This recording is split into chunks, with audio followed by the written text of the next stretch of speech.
During one summer in college, I worked as a commercial roofer. It was hot work, high up in the air. I worked with a lot of college kids and a few lifelong roofers, but they all had one thing in common: pretty rude, crude language. Cussing and nasty comments came out of all of them. When I came into that job, I wasn't like that. I didn't cuss much, I didn't have a lot of those nasty comments. But after about 2.5 months of working on that job with them, that was me. It was coming out of me. It reminds me of what it says in 1 Corinthians chapter 15, that bad company corrupts good character. I came in with this good character and quickly got corrupted. I didn't like who I was becoming, and so I quit that job, removed myself from that bad environment, and things kind of went back to where they were before.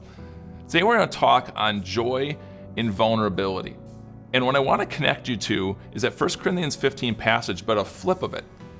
If bad company corrupts good character, then the opposite is also true. Good company interrupts bad character. In order to do that, you have to be vulnerable. Vulnerable to someone that you're going to really open up your struggles to. Who could be an older, wiser mentor to you? Who's someone who's 10 to 15 years older than you, and you look at where they are in their life right now and you go, man, when I'm at that age, I want to be them. I want to have a family like that. I want a career like that. I want confidence in Christ like that.